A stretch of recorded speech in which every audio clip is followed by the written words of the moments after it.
Hi, my name's Anne, I'm from Ditsy Pips, and today I'm going to show you a left-handed tutorial for making a double crochet stitch into a foundation chain. Now that's a US double crochet stitch. In UK terminology it's known as a treble crochet. The first thing that you need to know is where you're going to put your stitch. It will tell you, if you're reading a pattern, which of the foundation chains you need to start working in first. Normally it will say something like the fourth chain from the hook. Now, we need to be able to count the chains to know which one that is. The loop that's on your hook, that one never counts as a stitch, so we're going to ignore that one completely. I'm going to take the hook out and make it a bit bigger so that we'll get it out of the way and you can see a bit more clearly. Now, each of your chains ends up being effectively like a V that interlock with each other. And the very first one, we see that big loop here, that was the one that came off the hook. So your very first chain is just here. This one's number 1. This one here is 2. Then 3, 4, 5, 6, 7, and so on. Some people like to count the V's. Some people count 1/2 of the V, so effectively the loop at the top of the stitch if you're holding it sideways. That would be number 1 is here, 2, 3, 4, 5, 6, 7, 8, and so on. So we're going to work into the fourth chain from the hook. That means we need to miss the first 3. This is the first chain from the hook, so we're going to skip that one. That's number 2, that's number 3. This one here, this is number 4, this is the first one that we're going to work into. So let's put the hook back and start making some stitches.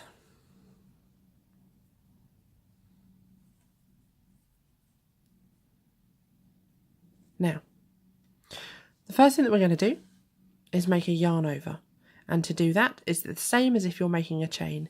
You're going to come round in front of the yarn and underneath and grab it with the end of the hook.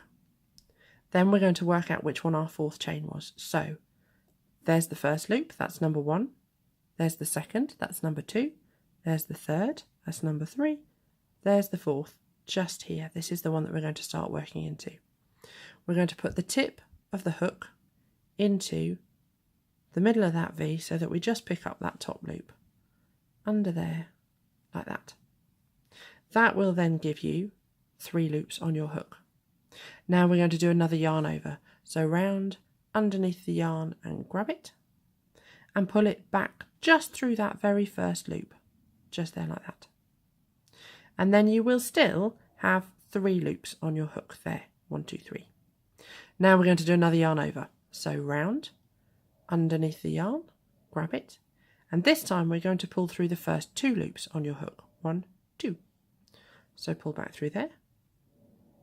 There's 1, and there's 2. This time you're left with 2 loops on your hook there, like that. We need to do one last yarn over to finish the stitch off. So we come round underneath the yarn and grab it, and we're going to pull through those 2 loops that are left on the hook. 1 and 2. And there you have, just here, your double crochet stitch. Now we're going to make another one into the next stitch. See here, this is the chain that you've just worked into, and you can see it's gone into a big loop with a hole under there. That's how you can tell the one that you've worked into. If you put it straight, you can follow it in a straight line down from the hook to your chain in there. So we need to find the next one. The next one is the next one along from the hole. There's the hole. There's the top loop of the chain, so we're going in there. So we yarn over. Now at this stage, you might find it easiest to put your index finger or your thumb onto your crochet hook where you've yarned over to stop your yarn over from falling off. We're going to do that, and we're going to put the tip of the hook under that top loop there, like that, and push through. And that gives you 3 loops on your hook. Now we're going to yarn over and come back through just the first one. And there you see, you still have 3 loops on your hook. Now we're going to yarn over and go through the first 2 loops. You can do them one at a time. I'm showing you one at a time so that you can see what they are. Or you can do them both together. Either is absolutely fine. That leaves you with 2 loops on your hook there like that. We're going to do one last yarn over and pull through both of those 2 loops. and there's your second double crochet stitch. Now you can see it's gone big. There's the loop with the hole, that's the one you've been into. This is the one that we're going to go into next. So we yarn over, put your finger on it, go under that top loop of the chain, 3 loops on your hook, yarn over through 1, still 3 loops on your hook. At this stage, you might find it easiest if you move your pinch to right underneath that first loop, because you see there you can pull it a little bit bigger. It makes it a bit easier to pull through. And then yarn over and pull through the first 2, leaves you with 2, yarn over and pull through 2, and there's another one. Let's do another one. Yarn over, there's the loop with the hole, there's your next stitch along, into there, yarn over,